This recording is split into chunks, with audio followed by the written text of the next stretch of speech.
자, 여러분들, 요 뒤에 우리 기도문 나온 거 보면은요, 지난 시간에 성모송까지 했었나요? 네.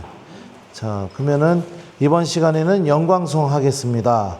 자, 영광송 보면은 여기에 영광이 성부와 성자와 성령께 이렇게 밑줄이 그어져 있고, 빨간 글씨로 뭐라고 써 있어요? 밑줄 부분에서 고개를 숙이며 이렇게 하는데, 성부, 성자, 성령, 하느님의 이 모습, 하느님의 이름이라고 하기 그렇죠. 하느님을 우리가 성부, 성자, 성령을 다 부르기 때문에 하느님께 내가 예의를 표하는 그 의미로 이렇게 고개를 이렇게 숙입니다. 그래서 우리 이 영광송 같이 한번 해보죠. 성부와 성자와 성령의 이름으로 아멘. 영광이 성부와 성자와 성령께 처음과 같이 이제와 항상 영원히 아멘. 성부와 성자와 성령의 이름으로 아멘. 하느님께 모든 영광이 처음부터 지금 그리고 앞으로도 계속 영광이 있을 것이다, 이렇게 고백하는 그런 기도문이라고 보시면 됩니다. 나중에 묵주기도 배우실 때 더 기도문의 의미를 자세하게 이렇게 여러분들 배울 기회가 있을 거예요. 자, 오늘은 제4과 천주교회 소개라는 부분이에요. 자, 학습 목표를 보면 본당과 교회 공동체의 조직을 이해한다. 미사의 순서를 알고 성실히 참여한다. 기독교와 천주교의 올바른 뜻을 이해한다. 이렇게 되어 있습니다. 38페이지예요. 자, 보면은 찾으셨어요? 네. 자, 그러면 우리 여러분들 먼저 이거 생각해 보죠. 교회가 뭘까요? 나 교회가, 이게 무슨 의미일까요? 네? 보통 여러분들이 아시는 거예요. 나 교회 다녀. 이게 무엇을 의미하는 걸까요? 네? 몰라요? 그냥 보통 나 교회 다녀 하면은 여러분들 어떻게 인식하나요? 1번 성당 가는 걸로 인식한다. 2번 개신교 가는 걸로 인식한다. 몇 번일까요? 예? 개신교. 그죠? 우리가 보통 기독교라고 하는 그런 개신교, 가는 걸로 이해하는데, 근데 여러분들 이 교회라는 뜻이 건물이 아니에요. 교회는 뭐냐? 하느님을 믿고 있는 사람들의 모임을 교회라고 합니다. 그러니까 예를 들어서 여러분들이 천주교 신자가 되셨어요. 여러분들이 모여 있잖아요. 그러면 여러분들이 교회예요. 무슨 얘기인지 아시겠어요? 그러니까 원래 교회의 뜻이 그거예요. 사람을 가리켜요. 공동체. 그러니까 나 교회가, 이 말은요, 어떤 말이냐? 나 성당 가, 나 예배당 가, 나 성공회 가, 이게 다 포함된 말이에요. 왜냐하면 하느님을 믿고 있는 사람들의 모임이니까.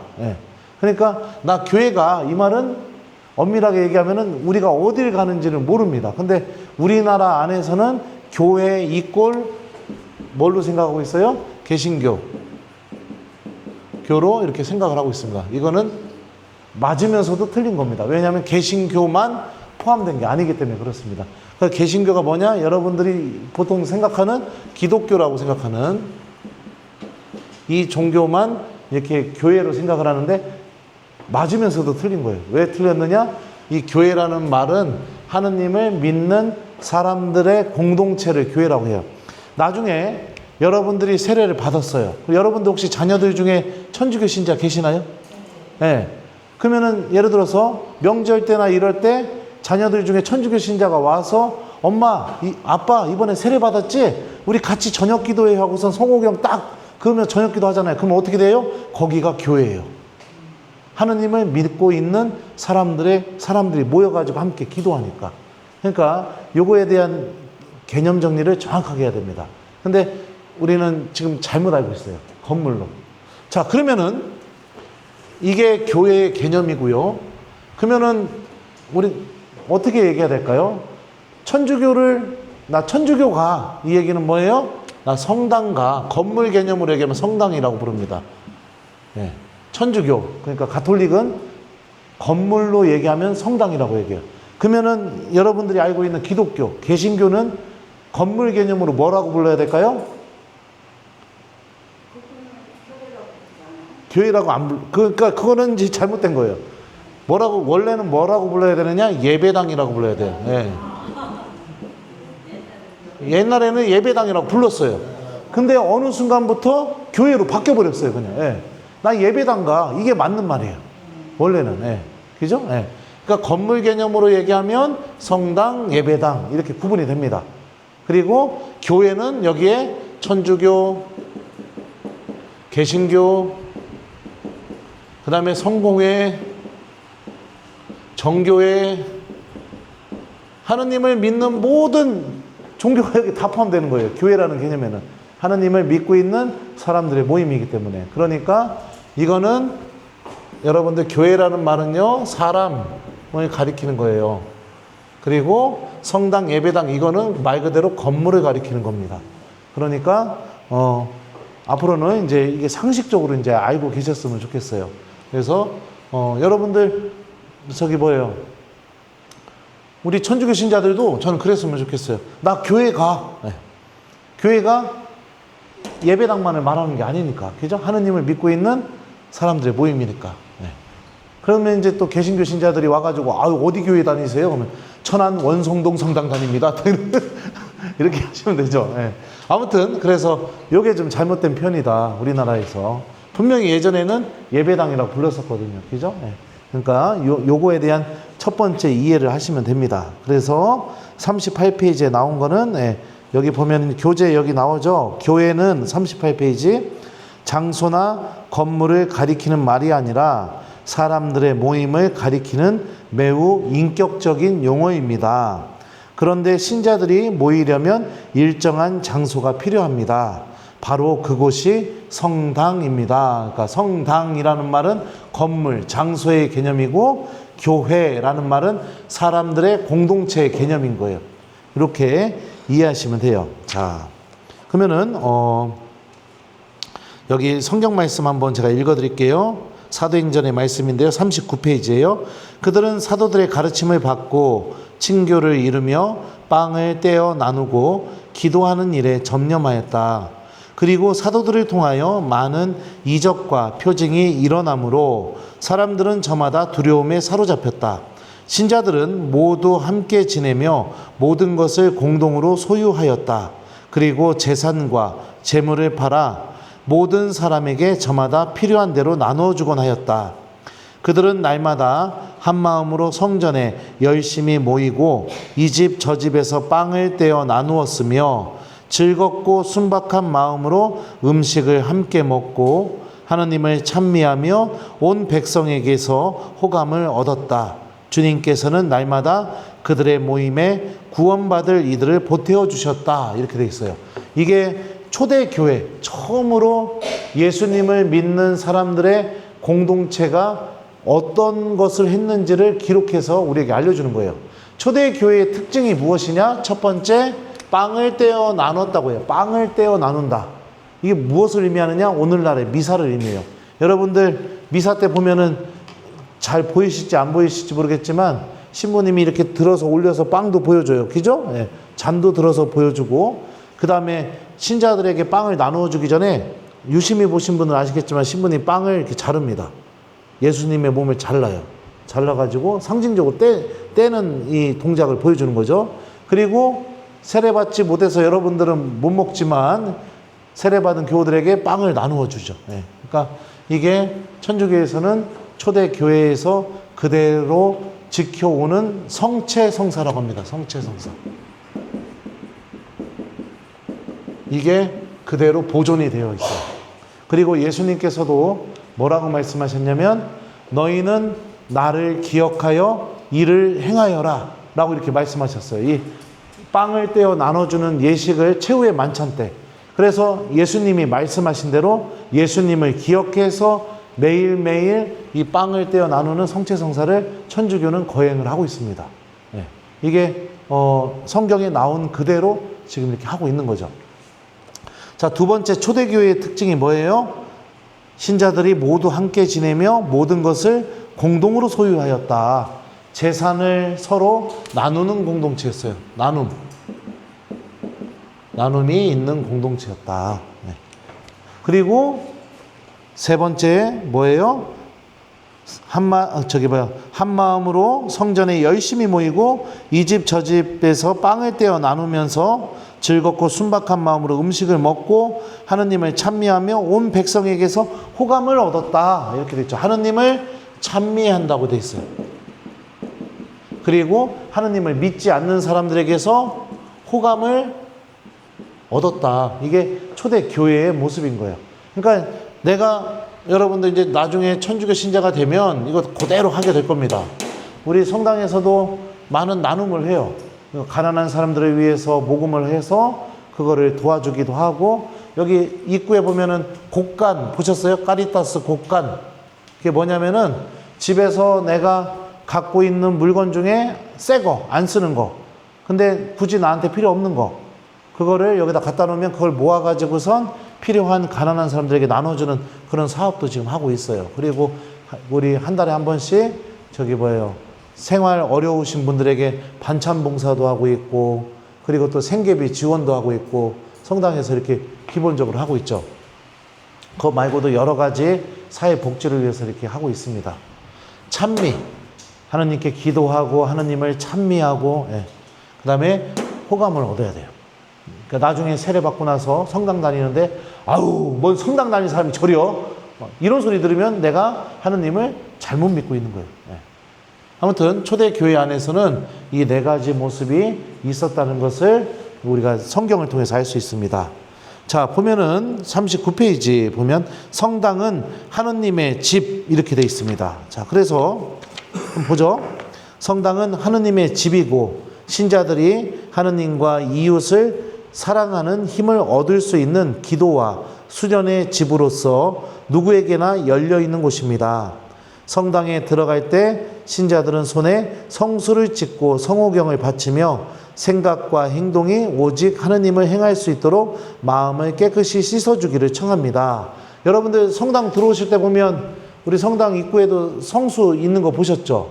신자들이 이렇게 물 같은 거에 찍어가지고 이렇게 성호경 긋잖아요.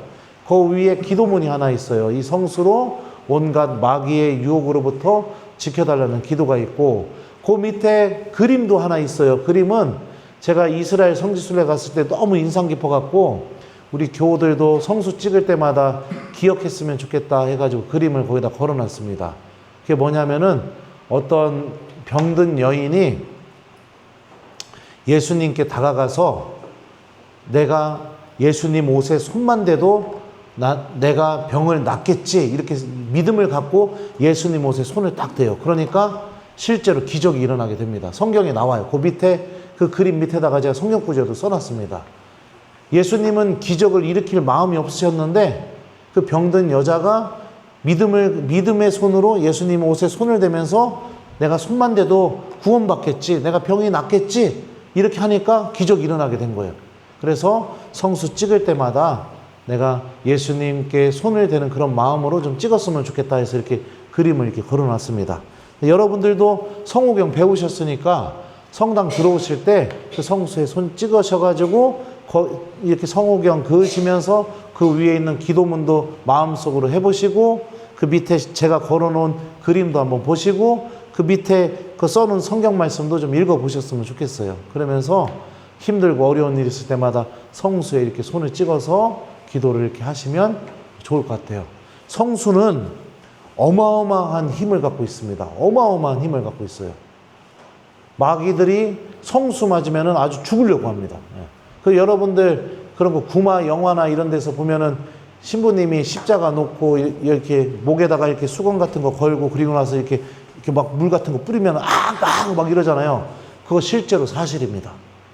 그 정도로 성수 한 방울에는 사람을 구원하고 악으로부터 완전히 떨어져 나가게 할 수 있는 그런 힘을 갖고 있어요. 그래서 내가 힘들고 어려울 때 성수 찍어서 이렇게 기도해 보셨으면 좋겠어요. 그리고 여러분들 집에도 성수 이렇게 받아갈 수 있게 항아리가 있어요. 성당 안에 들어가면 그 받아가지고 가서 성호경 긋고 내 침대에다도 좀 뿌리시고 거실에다도 좀 뿌리시고 이렇게 해보셨으면 좋겠어요. 하느님이 우리를 축복해 주시고 우리와 함께 계시다. 그런 믿음으로요. 자, 또 이어서 보죠. 예. 자, 성당의 중심은 천주교의 공적 예배인 미사가 봉헌되는 제대입니다. 제대는 그리스도를 상징하기 때문에 신자들은 제대 앞에서 머리를 숙여 경의를 표합니다. 자, 성당 안에 빨간 등이 켜져 있는 감실은 신자들이 미사 때 받아 모시는 예수님의 거룩한 몸, 성체를 모셔놓은 곳입니다. 우리 원성동 성당 들어가 보시면 한번 여러분들 잘 한번 생각해 봅시다. 우리 성당이 이렇게 좀 부채꼴로 생겼어요. 그죠? 네. 이렇게 들어가서 여기에 뭐가 있어요? 신부님이 미사 드리는 장소가 있죠. 그죠? 요 위에는 십자가가 있고 십자가 밑에 이렇게 저기 뭐예요? 신부님이 미사 때 열었다 닫았다 하는 무슨 이렇게 방 같은 게, 통 같은 게 하나 있어요. 그리고 여기 앞에는 신부님이 미사 드리는 돌로 된 상 같은 게 있는데 여러분들 요거를 뭐라고 부르느냐? 제대라고 부릅니다. 그래서 성당에서 가장 중요한 곳은 바로 이 제대예요. 왜냐하면 여기서 예수님의 몸과 피를 축성하는 성체성사가 거행되기 때문에 이 성당에서 가장 중요한 장소가 바로 이 제대입니다. 성당 들어가면 여러분들 주변 신자들 보면 성호경 긋고 성당 들어가자마자 앞에다가 이렇게 인사를 할 거예요. 그럼 어디다 인사하는 거냐? 바로 이 제대에다 인사하는 겁니다. 그러면 여기 이 통은 뭐냐? 이 통. 여기 빨간 등이 이렇게 켜져 있고 이 통은 뭐냐? 요거를 뭐라고 부르느냐? 감실이라고 불러요. 감실은 예수님의 몸인 성체를 보관하는 장소예요.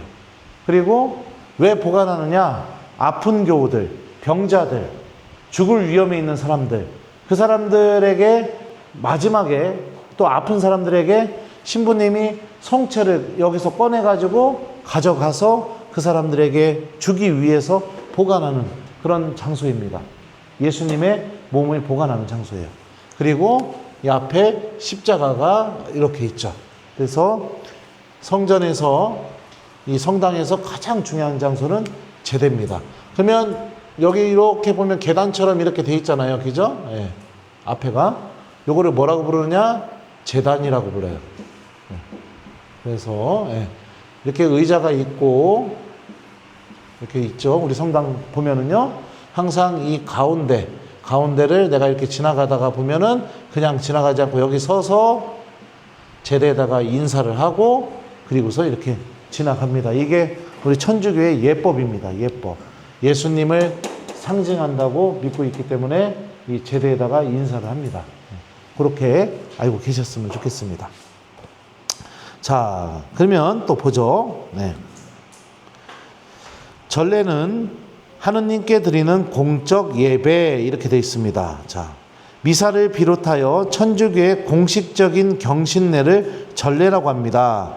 전례는 교회 공동체가 성령 안에서 예수 그리스도와 함께 하느님 아버지께 드리는 공적 예배를 뜻합니다. 전례를 통하여 신자들은 하느님을 공적으로 흠숭하고 그분께 영광을 드리며 하느님의 은총을 받아 거룩하게 됩니다.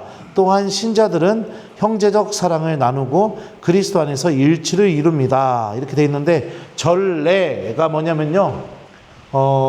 우리 교회 신자들이 천주교 신자들이 공식적으로 드리는 하느님께 드리는 예배를 전례라고 합니다. 이 전례에 포함되는 게 뭐가 있을까요?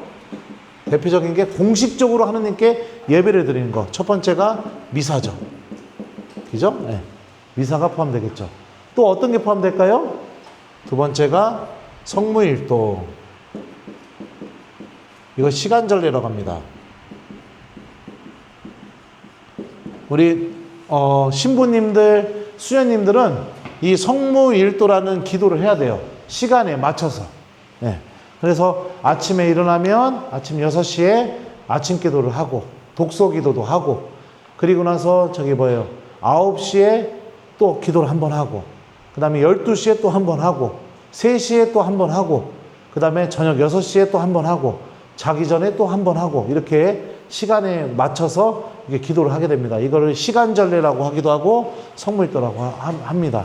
이렇게 전례는 여러분들 어떻게 생각하면 되냐면 교우들이 다 모여서 신부님과 함께 무엇인가를 하고 있으면 기도하고 있으면 쉽게 생각하면 이게 전례구나 이렇게 생각하시면 돼요. 그래서 미사가 대표적으로 전례의 예 중에 하나라고 이렇게 보시면 좋을 것 같습니다. 이 전례 때 중요한 게 뭐냐면은 이때는 누가 기도를 하고 계시느냐? 예수님이 함께 기도하고 계세요. 왜냐하면 성경에 보면 예수님이 둘이나 셋 있는 곳에 나도 함께 있겠다 이렇게 말씀하셨거든요. 그래서 이 전례 안에서 누가 함께 계셔 주시느냐? 바로 예수님이 함께 계셔 주시게 됩니다. 그래서 여기 교재 보면요. 신자들은 형제적 사랑을 나누고 그리스도 안에서 일치를 이룹니다. 이런 표현이 이렇게 나오죠. 자, 천주교의 대표적인 전례인 미사는 예수 그리스도께서 십자가에 못 박혀 돌아가심으로써 바치신 제사를 기념하고 재현하는 것입니다. 재현하는 것이며 그분 안에서 우리가 한 형제를 이루는 거룩한 잔치입니다. 신자들은 주일, 다시 말하면 일요일마다 그리고 교회가 정한 특별한 날에 미사에 참여할 의무가 있습니다. 성당에서는 토요일 저녁부터 일요일 저녁까지 시간을 정하여 여러 차례 미사를 드리는데 신자들은 편리한 시간을 택하여 미사에 참석하게 됩니다. 미사에서 신자들은 주님께 최고의 경의를 표현하고자 무릎을 꿇고 예의를 갖추면서 주님을 대하고자 일어서고 편안하게 주님과 대화를 나누려고 앉는데 이는 우리의 생활 관습과 다를 바 없습니다. 여기 보면 천주교도 우리는 이제 무릎은 꿇지 않아요. 무릎 꿇을 수 있는 이 틀이 성당 의자에 없기 때문에 서 있는데 우리 개신교하고는 다르게 천주교는 오면은요 일어났다 앉았다 일어났다 막 이렇게 하잖아요. 그죠? 근데 일어나는 순간이 어떤 순간일까요? 네? 보통 보면은 중요한 순간에 보통 일어나게 됩니다. 내가 여러분들 집에 앉아 있는데 뭐 중요한 사람이 우리 집에 왔어요. 그러면 어떡할 거예요? 1번 그대로 앉아서 와슈 이런다. 2번 일어나서 아이고 어서 오세요 이렇게 한다. 몇 번이에요? 네. 중요한 순간에 보통 사람은 일어나게 돼 있어요. 그죠? 그러니까 성당에서 내가 미사를 드리는데 일어나 있다. 이 순간은 굉장히 중요한 순간인 거예요. 네.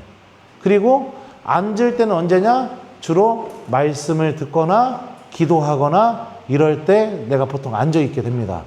그러면은 신부님 복음 말씀 드릴 때는 일어나 있는데 어떻게 되는 거예요? 네. 이거는 굉장히 중요한 말씀을 듣는 순간이기 때문에 일어서서 듣는 겁니다. 네.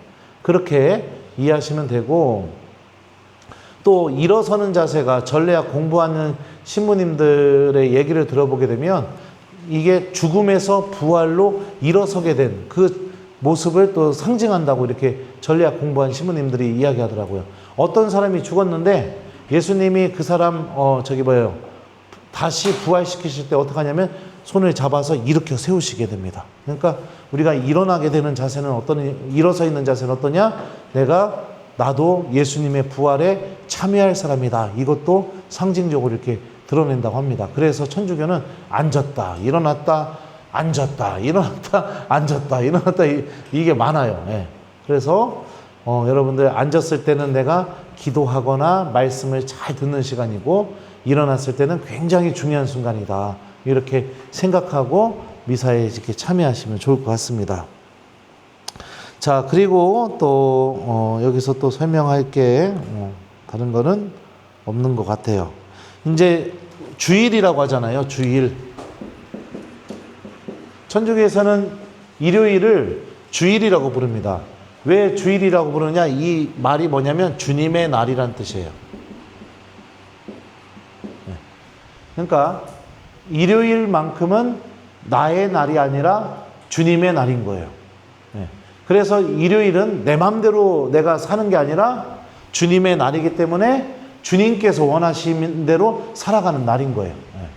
그래서 우리가 시간을 일주일 중에 6일은 어떻게 써요? 내 마음대로 써요. 내가 하고 싶은 대로. 하지만 일요일, 이 주님의 날, 이날만큼은 주님이 원하시는 대로 내가 살려고 노력해야 돼요. 그래서 이날은 꼭 미사에 와야 됩니다. 그리고 내가 평상시에 기도 못했다면 주일만큼은 좀 기도하는 시간도 가져야 돼요. 왜냐하면 내가 쉬니까, 일을 안 하게 되니까, 보편적으로 보게 될 때. 예. 그리고 이날만큼은 좀 사랑도 실천해야 돼요. 왜냐하면 예수님은 우리가 이웃에게 사랑을 실천하기를 바라셨으니까. 그러니까 이날만큼은 내가 좀 마음도 좀 넉넉하게 먹고 나눔도 좀 실천하고 다른 사람들 뭐 맛있는 것도 좀 사주고 그래야 돼요. 근데 이날 내가 하고 싶은 거 다 해버리고 막 이래버리면 안 되는 겁니다. 천주교 신자가. 예. 왜요? 우리는 하느님을 믿고 있으니까. 적어도 일주일 중에 하루 정도는 하느님께 봉헌하면서 내가 하느님 나라 갈 준비를 하는 사람들이니까. 예. 이게 그러면 신부님 난 놀러 가야 되면 어떡합니까? 예. 놀러 가야 되면은 놀러 가셔서 그 옆에 놀러 간 곳에 가까운 성당에 가서 미사를 봉헌하시면 됩니다. 천주교는 참 신기한 게 뭐냐면요. 천주교의 좋은 특징 중에 하나가 뭐냐면 전 세계 어디든 여러분들 성당을 들어가시는 순간 미사가 시작되면은요, 한국에서 미사 드리는 거나 미국에서 미사하는 거나 일본에서 미사하는 거나 중국 가서 미사하는 거나 똑같습니다. 통일이 돼 있다는 거예요. 언어만 다를 뿐이지. 그러니까 천안 원성동 성당에서 미사하나 불당동 성당 가서 미사하나 저쪽 부산 가서 미사하나 미사가 똑같아요. 그래서 이 천주교의 아주 좋은 특징 중에 하나가 뭐냐면 하나이고 하나, 일치를 이루는 게 천주교의 특징입니다. 개신교 같은 경우는 뭐 어떤 교회 목사님에 따라서 막 달라져요.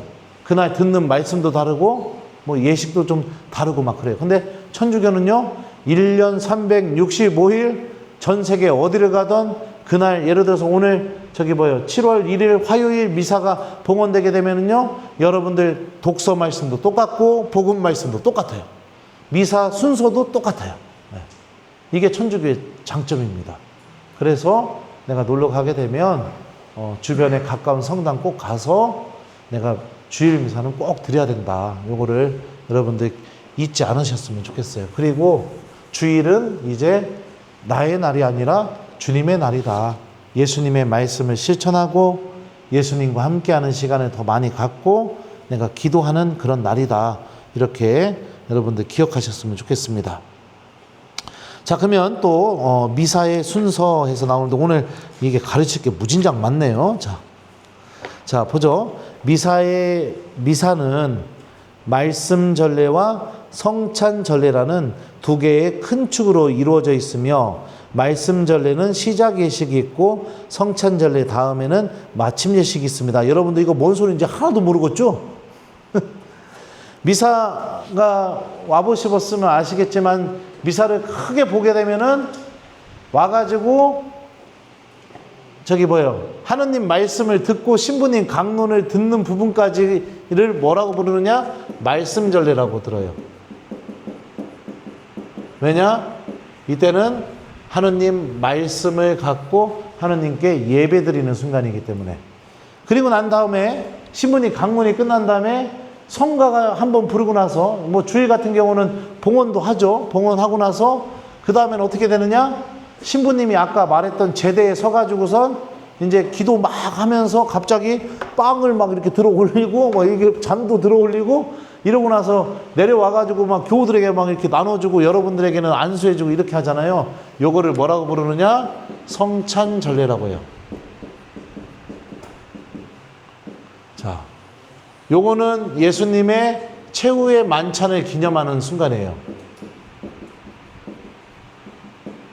자, 그리고 요 말씀 전례는 하느님 말씀을 듣는 시간이에요. 그래서 미사의 은총이 충만해지려면 어떻게 해야 되냐? 왜 먼저 말씀부터 들을까요? 이 성체 안에 살아계시는 예수님을 만나고 체험하기 위해서 반드시 필요하기 때문에 먼저 말씀부터 듣는 거예요.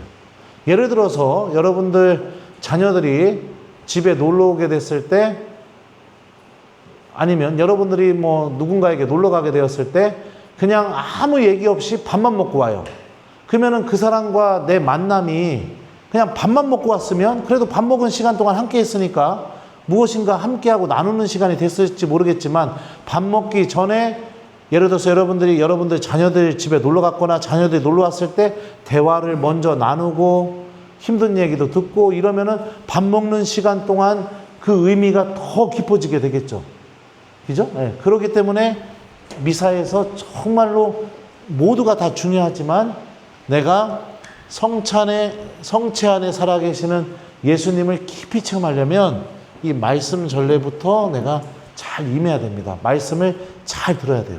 잘 들어야 내가 나중에 성체를 모시게 될 때, 먹게 될 때 그 말씀을 하신 그 예수님을 내가 깊이 만나고 체험할 수 있게 됩니다. 근데 많은 경우 이 시간에 안 들어요. 그냥 졸아요. 딴 생각이에요.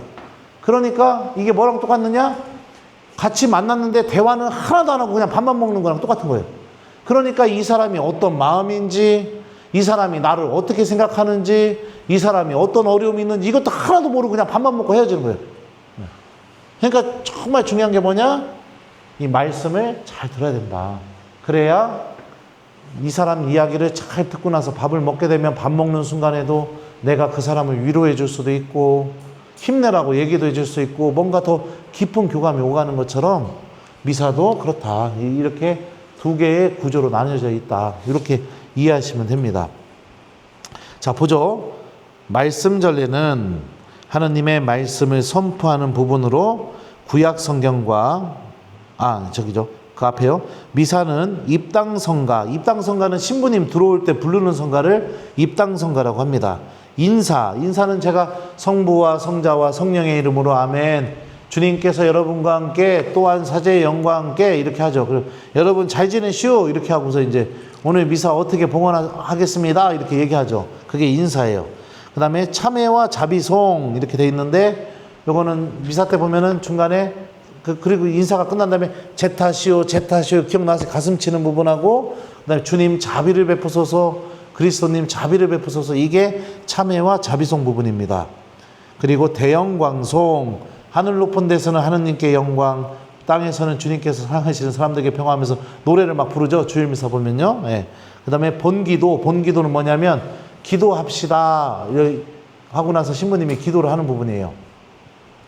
근데 이 미사에 대해서 좀 자세하게 여러분들에게 그 의미들을 좀 설명해 주면 좋겠는데, 아마 뒤에서 미사에 대해서 설명할 수 있는 기회가 있을 겁니다. 아니면 여러분들 세례 받기 전에 이 미사 뒤에 보면은요, 269페이지 보면 미사 통상문 해서 이렇게 미사가 어떤 순서로 이렇게 되는지 신부님이 하는 말, 여러분들이 대답하는 말 여기가 다 써 있어요. 세례 받기 전에 이 부분을 같이 한번 공부하는 시간을 꼭 가져볼게요. 네. 자, 그래서 일반적으로 여러분들 제 탓이요 저의 큰 탓이옵니다. 요거 할 때 있잖아요. 요거 하고 나서 신부님이 무슨 기도문을 하나 읽어줘요. 그때 어떤 일이 벌어지게 되느냐? 작은 죄들이 다 용서받게 됩니다. 작은 죄들. 나중에 고해성사 보시게 되면 아시겠지만, 고해성사에 배우면 알게 되겠지만, 큰 죄들은 고해성사를 통해서 죄를 용서받아야 되지만, 큰 죄가 아닌 작은 죄들은 이 참회 예식 때 참회 부분에서 죄를 다 용서받아요.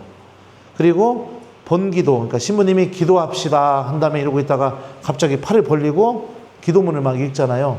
이 기도문의 내용이 뭐냐면 그날 우리가 같은 지향으로 기도하는 내용이에요. 전체 그날 미사의 중심 기도. 그러니까 본기도를 여러분들 신부님이 하실 때 여러분들도 잘 기억하고 미사를 하셔야 됩니다. 그리고 본기도를 라틴말로 뭐라고 부르냐면 꼴렉다라고 부르는데, 그게 뭐냐면 모음이라는 거예요. 신부님이 여러분들 뭐 성당 몇 번 안 와보시겠지만 잘 생각해봐요. 기도합시다 한 다음에 어떻게 하시나? 기도합시다. 그 다음에 1번 곧바로 기도문 읽는다. 2번 기도합시다. 이러고 나서 좀 시간을 뒀다가 기도문을 읽는다. 몇 번이에요? 네? 좀 시간을 뒀다 기도문에 읽죠. 왜 그러느냐? 그 사이에 여러분들 기도를 다 모으는 겁니다. 그러니까 신부님이 미사 때 기도합시다 이러고 나서 침묵을 지킬 때 그때 여러분들이 기도하고 싶은 거를 마음속으로 기도하시면 돼요. 예수님, 누구 아픈데 좀 낫게 해주세요. 뭐 이런 기도도 하시고, 예수님, 저 예비자 교리 받고 있는데 정말 이 시간을 통해 믿음이 생기게 도와주세요. 이런 기도 하셔도 좋고, 여러분들이 하고 싶은 기도를 신부님이 기도합시다 이러고 나서 좀 침묵을 지키잖아요. 그 사이에 기도하시면 하고 나서 팔을 이렇게 딱 벌리는 순간 이게 어떤 의미냐? 여러분들 한 기도 제가 다 모아가지고선 본 기도와 함께 들어서 하느님께 올리는 겁니다. 그러니까 미사 할 때 요거 하나 좀 기억하시면 좋겠네요. 기도합시다 할 때 여러분들 마음속으로 내가 예수님께 기도하고 싶은 거 꼭 해보셨으면 좋겠습니다. 이번 돌아오는 주일 미사 때 꼭 한번 해보세요. 아셨죠? 네, 이뻐라. 자, 그래요. 그러면은 이제 말씀 전례 부분 볼까요? 말씀 전례는 하느님의 말씀을 선포하는 부분으로 구약 성경과 사도들의 서간들 그리고 복음서의 말씀들이 봉독됩니다. 말씀 전례 순서는 다음과 같습니다. 독서, 화답송, 복음 환호송, 복음, 그다음에 봉독된 말씀들을 하느님의 말씀으로 받아들이고 실천하도록 권고하는 강론이 있으며 이어서 신앙 고백과 모든 사람을 위하여 드리는 보편 지향 기도가 있습니다. 이거 여러분들 뭔 소리인지 하나도 모르실 거거든요. 자, 한번 생각해 보죠. 신부님이 기도합시다 한 다음에 기도가 끝난 다음에 어떻게 하느냐? 전부 다 자리에 앉아요. 그리고 나서 신자들 중에 한 분이 하얀 옷을 입고 제단 위로 올라와서 성경을 읽어줍니다. 이거를 일독서라고 합니다. 그리고 나서 독서가 끝나면 주님의 말씀입니다. 하느님 감사합니다 하고 나서 이 사람이 읽은 사람이 내려오게 되면 성가대에서 노래가 나와요. 그죠? 네. 그거를 뭐라고 하느냐? 화답송이라고 해요. 그리고 난 뒤에 이 노래가 끝난 다음에 또 신자들 중에 한 분이 하얀 옷을 입고 또 올라가서 하느님 성경을 또 읽어요. 이거를 뭐라고 하냐? 이독서라고 합니다. 이게 끝나고 난 뒤에 어떻게 하느냐? 알렐루야, 알렐루야. 이 알렐루야 노래가 나와요. 네. 이거를 복음 환호송이라고 해요. 그리고 나서 신부님이 앞에 두 사람이 읽었던 장소에 가서 또 성경을 읽어줘요. 그죠? 이걸 뭐라고 하느냐? 복음이라고 합니다. 복음이 끝나면 여러분들 다 자리에 앉죠? 앉고 나면 뭐가 시작돼요? 강론이 시작돼요. 그래서 신부님이 이 복음에 대한 풀이를 얘기해 주는데 이거를 강론이라고 해요. 강론이 끝난 다음에 신부님이 자리에 가서 좀 앉았다가 앞에 제대로 와가지고 이렇게 하죠. 어떻게 하죠? 전능하신 천주성부 천지의 창조주를 믿나이다 하면서 다 같이 이 기도문을 기도합니다. 이거를 신앙 고백이라고 합니다.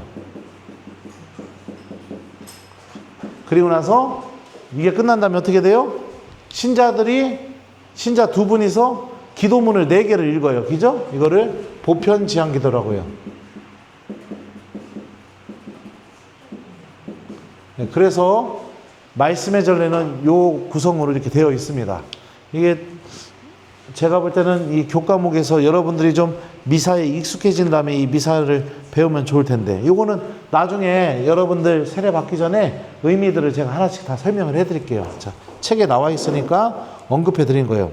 자, 그 다음에 또 보죠. 41페이지. 성찬전례는 예물 준비, 감사 기도, 영성체 예식으로 구성되어 있습니다. 하느님 백성은 그리스도께서 최후 만찬 때에 사용하셨던 빵과 포도주를 봉헌하고, 사제라는 말은 신부님을 의미합니다. 제대에서 감사 기도를 바치면서 구원의 업적 전체에 대하여 하느님께 감사드립니다. 사제가 축성 기원, 성령 청원 기도에 이어 그리스도께서 최후의 만찬 때에 제정하신 축성문을 외우면 빵과 포도주는 그리스도의 몸과 피가 됩니다.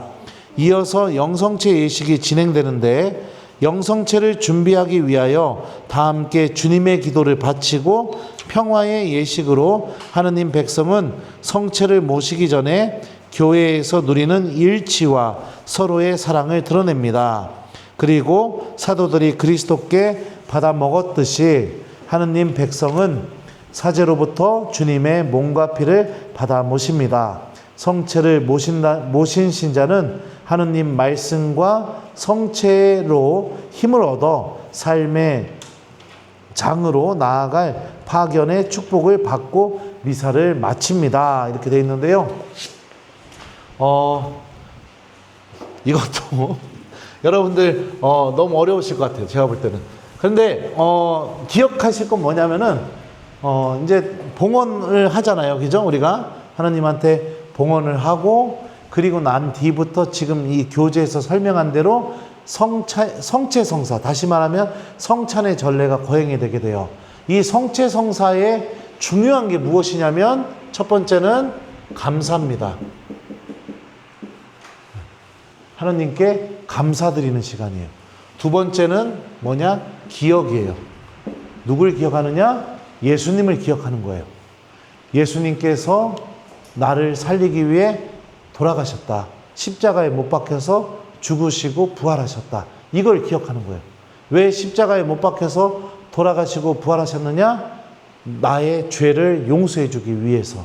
그러기 위해서 십자가에 못 박히고 돌아가셨다. 그러니까 여러분들 아직 성체성사 안 배웠지만 저는 여러분들이 미사에 오시게 되면 이제 봉헌이 끝나고 난 뒤부터는 내가 두 가지를 꼭 해야 된다. 이게 뭐냐? 첫 번째, 예수님을 기억하는 시간이 돼야 된다. 내가 잘 모르겠어도 예수님이 나를 사랑하고 계시고 나를 구원하시기 위해서, 나를 살리기 위해 당신 목숨을 내어놓으셨다. 이 사실을 미사 때 기억하셔야 되고요. 두 번째는 그래서 내가 하느님께 감사드려야 된다. 주님 감사합니다. 이렇게 하면서 감사드리는 시간을 꼭 가져야 된다. 요거 두 가지를 기억하셨으면 좋겠어요. 그래서 신부님이 이렇게 빵 들어 올리고 잔 들어 올리기 전에 팔을 벌리고 막 기도합니다. 요즘은 대축일이라서 신부님이 노래로 하죠. 제가요. 주님께서 여러분과 함께, 기억나시죠? 마음을 드높이 이러면서 노래를 쭉 하는데 그 부분을 뭐라고 부르냐? 감사송이라고 해요. 그러니까 하느님께 감사드리는 순간이에요. 그러니까 신부님이 그 부분을 이렇게 읽으면서 하느님께 감사드릴 때 여러분들도 귀로 잘 듣고 따라오면서 하느님께 같이 감사를 드리시면 돼요. 그리고 나서 이제 예수님이 나를 구원하시기에 돌아가시고 부활하셨다는 것을 기억하면서 미사를 이렇게 드리시면 좋을 것 같아요. 자, 그러면 미사의 구조에 대해서는 이 정도로 간략하게 여러분들에게 설명을 했고요. 자, 그러면 또 보죠. 자, 이 어려운 말이 있는데, 자, 성당이 있고요, 본당이 있고요, 또 교구가라는 게 있어요. 네. 자, 요거에 대해서 이제 이건 알았으면 좋겠어요. 성당은 뭐냐면요, 우리 천주교 신자들이 하나님께 예배를 드리기 위해 지어놓은 건물을 성당이라고 합니다. 그죠? 네. 반대로 개신교 신자들이 하나님께 예배를 드리기 위해 지어놓은 건물을 뭐라고 부를까요? 예배당이라고 불러요. 교회가 아니라 예배당. 네. 그죠? 네. 자, 그리고 본당은 무엇이냐? 성당하고 비슷한 말인데 본당의 개념은 뭐냐면, 예를 들어서 자매님 본당이 어디예요? 이렇게 물어봐요. 신부님들이 나중에 여러분들이 천주교 신자가 되면 어디 본당이에요? 이렇게 물어봐요. 본당, 그러면 저는 천안 원성동 성당이에요? 이렇게 얘기해요. 이게 뭐냐? 본당은 내가 소속되어 있는 곳. 다시 말하면 여러분들이 천주교 신자가 되게 되면 우리나라 주민등록 등본처럼 성당에 여러분들에 관련된 등본이 작성이 되게 됩니다. 이거를 뭐라고 부르냐? 교적이라고 해요.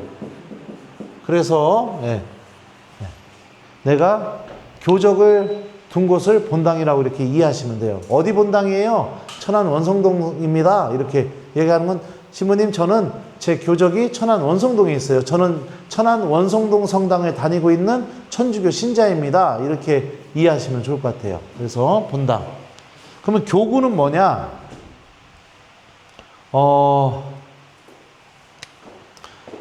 천주교는요, 중요한 게 뭐냐면, 이 관할 구역을 다룰 때 땅으로 다룹니다. 그러니까, 예를 들어서, 우리 천안 원성동 성당 관할 구역은 유량동, 그 다음에 또 뭐예요?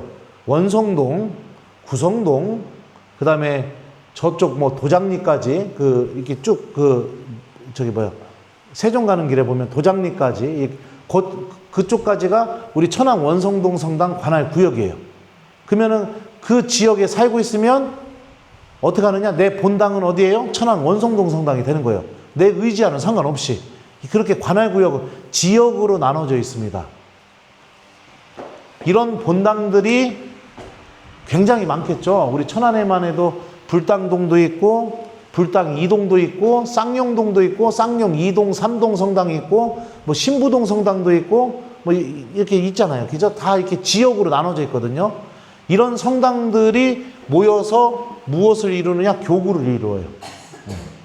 그래서 우리가 속해 있는 교구는 대전교구예요. 대전교구의 관할 구역은 충청남도예요. 여기에 대전시, 세종시,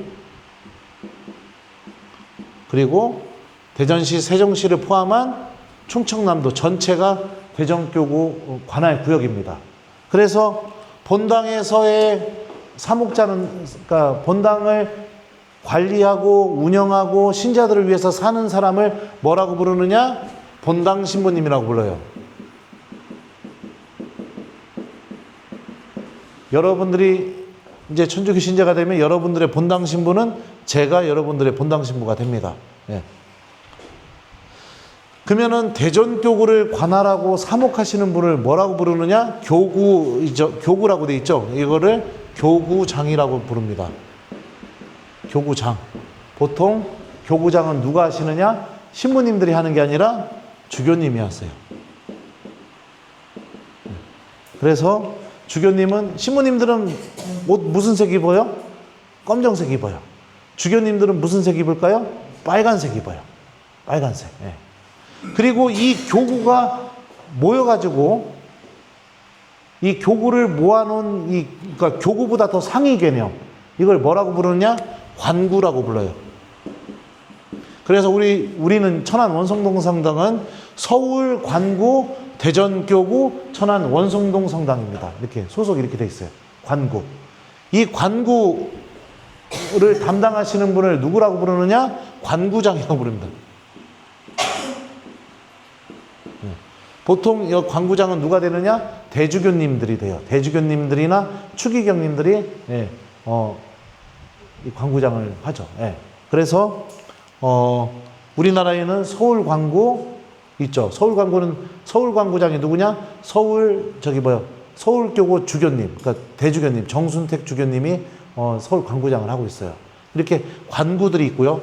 이 관구들을 다 모아가지고 그거보다 상위 개념이 뭐예요? 상위 개념은 없죠. 하여튼 근데 이 상위 개념이 뭐냐면은 바로 로마 교황청입니다. 그래서 교황님 밑에 주교님 밑에 신부님, 이런 식으로 천주교는 이루어져 있습니다. 네. 그러면 추기경은 뭐예요? 주교님들 중에서 교황님을 선출할 투표권을 갖고 있는 분들을 추기경이라고 부릅니다. 교황님이 이번에 돌아가셨잖아요. 이 주교님들 중에서 투표권을 갖고 있는 분들, 이분들이 추기경님들과 추기경들이 모여가지고 이번에 다시 레오 교황님을 다시 뽑았죠. 네. 이런 식으로 되어 있습니다. 어렵네요. 자, 그래서 보죠. 신부님은 옷이 검정색입니다. 왜 검정색일까요? 죽음을 의미하기 때문에. 그래서 세상 안에서 나는 죽은 사람이다 라고 이렇게 해서 죽음을 의미하기 때문에 신부님들 옷이 검정색이에요. 보통 이렇게 하얀색 요렇게 요게 보이죠? 요거 보면 신부님이라고 생각을 하잖아요. 요걸 뭐라고 부르냐면 로만 카라라고 불러요. 로만 카라. 이게 뭐냐? 로마 가톨릭 교회에 소속된 성직자입니다. 이런 뜻이에요. 그래서 요걸 차고 있으면 나는 로마 가톨릭 교회에 소속된 성직자입니다. 나는 예수님을 위해 평생 독신으로 사는 사람입니다. 나는 교황님께 순명하는 사람입니다. 나는 내 소속 교구장 주교님께 순명하는 사람입니다. 이런 뜻이에요. 요거를 로만카라라고 합니다. 주교님들은 빨간색 옷을 입어요. 이렇게 빨간색 옷에 하얀색 로만카라를 하는데, 주교님들은 왜 빨간색을 입느냐? 이분들은 빨간색은 순교를 상징합니다. 그래서 순교할 정도의 믿음과 성덕을 갖고 계신 분이라고 그렇게 해서 주교님들은 빨간색을 입어요. 그러면 저기 뭐예요? 교황님은 무슨 색을 입죠? 흰색을 입어요. 흰색은 부활을 상징하고 영광을 상징하고 그래요. 그래서 그리스도의 대리자, 베드로 사도의 그 후계자 해가지고 교황님은 흰색을 입어요. 그러면 신부님, 요즘 여름에 신부님 검정색 안 입고 흰색 입던데요? 교황님이 특별히 허락해 주셨어요. 더운 나라 신부들은 흰색 입어도 된다고 허락을 해 주셔서 흰색을 입고 있는 겁니다. 그렇게 이해하시면 됩니다.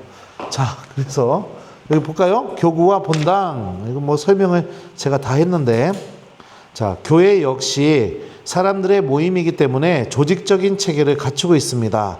도 단위의 지방자치단체처럼 커다란 지역을 일컬어 교구라고 부르는데, 이는 교황이 임명한 교구장 주교를 중심으로 신자 공동체를 이루고 있는 교회의 행정구역을 말합니다.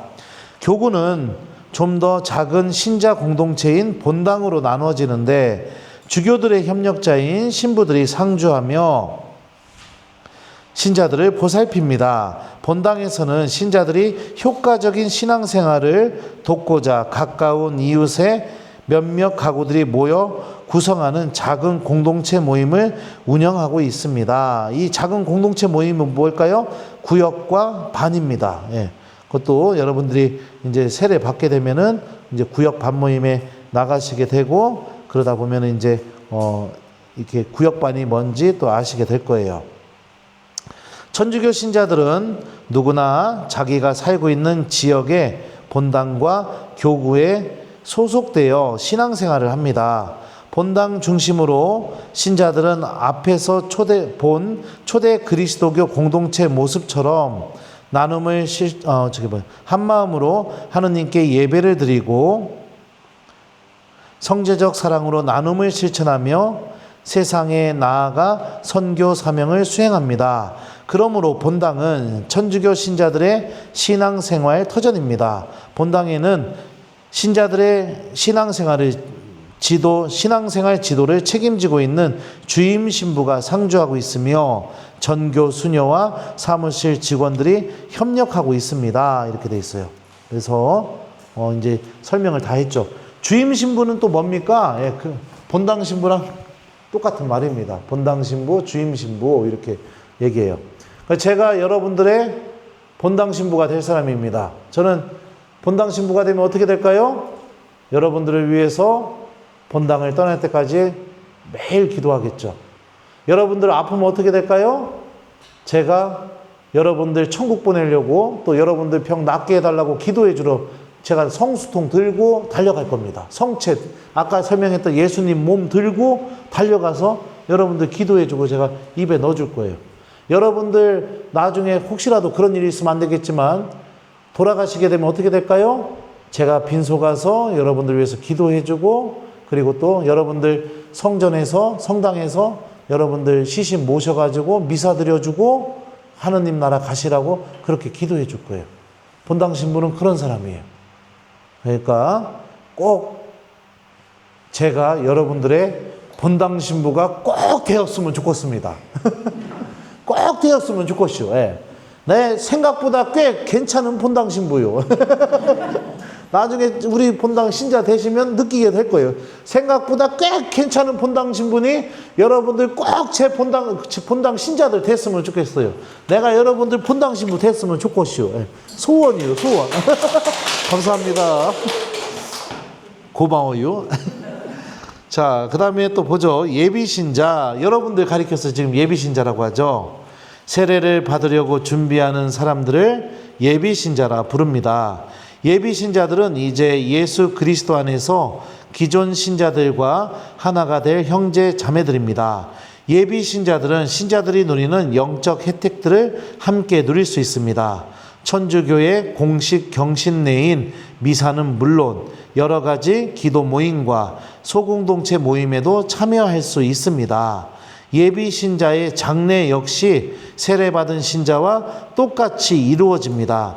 한편 예비신자 생활을 시작하면서 생기는 신앙 문제에 대하여 상담할 수 있으며 집안에 어려운 문제가 생기면 신부나 수녀에게 기도를 청할 수 있습니다. 이게 지금 여러분들이 누리고 있는 특권들이에요. 이거 잘 기억했다가 내가 기도가 필요하거나 아니면 내가 아프거나 이럴 때 본당 신부님이 저한테 요청을 하시면 돼요. 아셨죠? 네. 자, 그리고 꼭 우리 본당 신자가 됐으면 좋겠어요. 자, 형제로 보살펴주는 교회 공동체에 되어 있는데요. 사람은 누구나 태어나는 순간부터 가정 안에서 부모와 부모의 사랑과 가족의 보살핌을 받으며 성장합니다. 신앙인으로 다시 태어나고 성장하기 위해서도 교회 안에서 하느님의 은총과 신자들의 보살핌을 받아야 합니다. 천주교 신자들은 거룩해지려고 끊임없이 노력하는 사람들입니다. 신자들은 본당과 소공동체를 중심으로 모여 하느님을 같은 아버지로 고백하고 예수님을 주님으로 받아들이면서 형제적 사랑을 나누며 올바르게 살려고 노력하고 있습니다. 신자들의 형제에는 굳은 신앙생활과 친교를 바탕이 됩니다. 예비 신자들도 이러한 형제를 나눌 수 있는 교회 공동체에 초대받은 것입니다. 그래서 우리 신자들이 모이게 되면 험담하고 욕하고 그러면 안 돼요. 서로 사랑하고 나눔을 실천하고 함께 기도하고, 이게 이 신자들의 공동체의 모습이고 여러분들도 이 공동체에 초대받은 사람들이다, 이렇게 교재에서 알려주고 있습니다. 자, 그러면 지금까지 이제 우리가 다 배웠고요. 여기서 보면은 천주교, 기독교 이 말이 나오는데요. 여러분들 기독교 이제 마지막으로 요것만 배우고 수업을 끝내도록 하겠습니다. 기독교는 어떤 종교일까요? 보통 우리가 개신교를 기독교로 알고 있습니다. 그리고 개신교에서도 여러 가지 방송 매체에서 뭐 기독교 TV 뭐 이렇게 하잖아요. 그죠? 한국 기독교 뭐 연합 뭐 이런 식으로 얘기하는데, 원래 기독교라는 말은요, 교재에도 써 있지만 그리스도교, 교라는 이 말을 한문으로 옮긴 말이 기독교예요. 그러니까 원래 기독교에 포함되는 종교가 어떤 종교냐? 천주교, 개신교. 개신교라는 건 여러분들이 생각하는 장로교, 뭐 침례교, 뭐 여러 가지 개신교가 있겠죠. 예. 그 다음에 성공회, 또 정교회, 이 종교들이 다 기독교입니다. 그러니까 우리 개신교를 향해서 기독교라고 하면은 맞기도 하고 100% 그렇다고 100% 맞는 것도 아니에요. 왜냐하면 기독교에는 천주교, 개신교, 성공회, 전공회 다 포함되어 있으니까. 예. 그러니까 천주교도 기독교라고 부를 수 있는 거예요. 예. 이게 그리스도교, 그러니까 예수님을 믿는 종교를 다 가리키는 말이 기독교이기 때문에 그렇습니다. 예. 그래서 교재에서 이렇게 써놨어요. 자, 또 보면요, 한번 볼까요? 기독교라는 말은 그리스도를 한자로 기독이라고 표기한 데서 유래합니다. 천주교를 포함하여 예수 그리스도를 하느님으로 고백하는 종교는 모두 그리스도교, 곧 기독교입니다. 따라서 기독교라는 말을 프로테스탄트, 다시 말하면 개신교를 가리킬 때만 사용하는 것은 옳지 않습니다. 요즘은 본디 발음을 그대로 사용하는 추세라서 기독교라는 말보다 그리스도교라는 말을 더 자주 쓰고 있습니다. 천주교라는 말은 중국의 가톨릭이 전래된 후 상제 개념과 구분하려고 천주라는 말을 사용하면서 생긴 말이고, 본디 명칭은 가톨릭 교회입니다. 가톨릭은 보편적이라는 뜻으로서 교회 초창기부터 사용해 왔습니다. 어느 종교를 갖고 있느냐는 질문에 천주교 신자들은 성당 다닌다 하고 말하는 경우가 있는데, 성당은 종파가 아니라 천주교 전례가 이루어지는 장소를 말하므로 천주교이다 또는 가톨릭이다 하고 말하는 것이 바른 대답입니다. 종교가 뭐세요? 하면 성당 다녀요. 이거는 틀린 대답이에요. 그럼 종교가 뭐세요? 천주교 다녀요. 가톨릭 다녀요. 가톨릭교 다녀요. 이렇게 얘기하는 게 맞는 겁니다. 그리스도교 종파는 가톨릭교회, 다시 말하면 천주교, 동방정교회, 프로테스탄트, 개신교죠. 그 다음에 성공회 등이 있습니다. 프로테스탄트라는 말은 16세기에 일어난 종교개혁에서 비롯되었습니다. 이렇게 되어 있습니다. 그러니까 여러분들 이제 기독교 하면은 다 포함된다, 이렇게 이해하시면 좋을 것 같아요. 그래서 이번 시간에 배운 내용을 좀 한번 짚어보면은요, 교회는 사람 개념이다, 그죠? 예수님을 믿는 모든 사람들의 공동체가 다 교회다. 교회라는 말에는 천주교, 개신교, 성공회, 정교회 다 포함이 된다. 그리고 성당이라는 개념은 건물 개념이다. 그 교회 신자들이 모여서 하느님께 예배드리는 장소를 성당이라고 한다. 그리고 개신교 방식으로 예배드리는 장소를 뭐라고 부르냐? 예배당이라고 부른다. 요거에 대해서 첫 번째 배웠어요. 자, 두 번째, 미사는 말씀의 전례와 성찬의 전례로 이루어져 있다. 미사 안에서 예수님의 은총을 충만히 누리려면 내가 하느님 말씀을 잘 들어야 된다. 요거에 대해서 얘기했습니다. 그리고 내가 성찬의 전례, 그러니까 신부님이 빵을 들고 이렇게 기도하게 될 때, 성체성사가 거행이 될 때 제일 중요한 게 뭐냐면, 첫 번째는 감사, 두 번째는 기억. 요 두 가지를 꼭 해야 된다, 내가. 그래야 내가 나중에 예수님의 몸인 성체를 모시게 될 때 하느님의 은총을 충만히 받을 수 있다. 요거에 대해서 배웠습니다. 자, 그리고 그 다음에 또 배우게 된 게 우리 본당이 성당, 본당, 교구, 관구 뭐 이런 개념에 대해서 배웠어요. 그죠? 성당은 우리 천주교 신자들이 하느님께 전례를 드리는 장소를 성당이라고 한다. 본당이라는 건 뭐냐면 보통 이렇게 소속되어 있는 개념이다. 그래서 내가 이 원성동 성당에서 세례를 받고 내 원성동 성당 신자가 되면 내 본당은 천안 원성동 성당이 내 본당이 된다. 그리고 모든 본당에는 신부님들이 계시다. 그 신부님을 뭐라고 부르느냐? 본당 신부님 또는 주임 신부님이라고 부른다.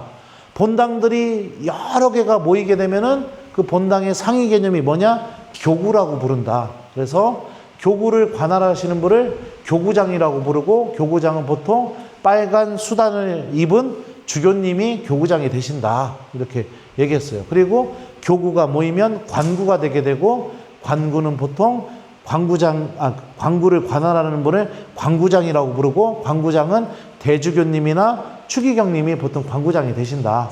관구의 상위 개념은 뭐냐? 로마 교황청이다. 교황님이 하얀색 수단을 입은 교황님이 이렇게 계시다. 그래서 천주교는 로마 교황청을 중심으로 전 세계의 모든 본당들이 다 교황님을 중심으로 일치가 되어 있다. 그래서 미국에서 미사를 하던, 일본에서 미사를 하던 다 똑같다. 읽혀지는 성경 말씀도 똑같고, 교리 내용도 다 똑같고, 다 똑같다. 그래서 이 가톨릭이라는 말이 뭐냐면 보편되다 라는 뜻인데, 보편된다는 건 뭐예요? 인종, 문화, 그 다음에 사회 뭐 이런 거에 상관없이 모든 사람들에게 다 적용될 수 있는 그런 진리로 천주교는 가르치고 있다.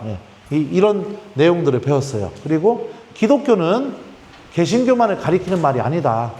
기독교는 천주교, 개신교, 성공회, 정교회, 예수님을 믿는 모든 종교를 기독교라고 부른다.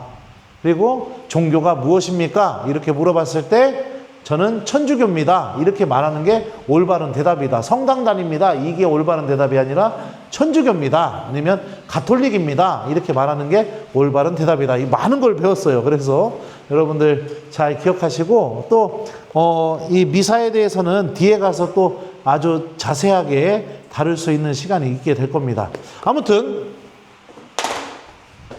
이제 여러분들도 우리 본당 예비신자가 됐으니까요. 자, 여기 보면은요. 자, 5가까지 배우고 나서 여러분들 62페이지 한번 보세요. 62페이지 보면은 자, 여기서 예비신자를 받아들이는 예식을 시작하여 교리교육을 시작하게 되고요. 자, 이렇게 되면 어떻게 되느냐? 여러분들이 정식으로 이제 천안 원성동 성당 예비신자로 등록이 되게 됩니다. 그렇게 되면 이제 7과부터는 어떤 지위가 바뀌어요. 여러분들이 예비신자로 등록이 되게 되고 여러분들 돌아가시게 되면 천주교 신자는 세례는 못 받았지만 천주교식으로 여러분들이 원하면 다 장례해 줄 수 있어요. 여러분들 아프면 제가 달려가 가지고선 뭐 다 해줄 수 있어요. 천주교 신자 해주듯이. 그러니까 좀 힘들고 날씨 덥다고 천주교 그만다니까 이렇게 생각하지 마시고 열심히 나오셔서 천안 원성동 성당 신자 되셔가지고 제가 여러분들 본당 신부가 되고 여러분들은 제 본당 교우가 돼서 기쁘게 우리 신앙생활 했으면 좋겠습니다. 아유 이뻐라. 자 그러면은 지금까지 어려운 얘기 듣느냐고 고생 많았시오. 그래서 나름대로 최대한 쉽게 하려고 노력하는데도 교재가 좀 어려워서 좀 그래요. 근데 또 반복되니까 뒤에 가서 또 배우니까 하나씩 배워 나갔으면 좋겠습니다. 자, 그러면은 마침기도 할게요. 자, 252페이지. 자, 피시고요. 혹시 그 지난 시간에 내준 숙제 해봤어요? 그 김대건 신부님에 대해서 좀 유튜브로 좀 시청하고 와라. 이렇게 했는데, 여러분들 그거 좀 안 보신 분들이 있으면 꼭 한번 보세요. 김대건 신부님. 네. 그래서 꼭 보셨으면 좋겠습니다. 영광송으로 마치도록 하겠습니다. 성부와 성자와 성령의 이름으로 아멘. 영광이 성부와 성자와 성령께 처음과 같이 이제와 항상 영원히 아멘. 성부와 성자와 성령의 이름으로 아멘. 자, 긴 시간 동안 수고 많으셨습니다. 감사합니다.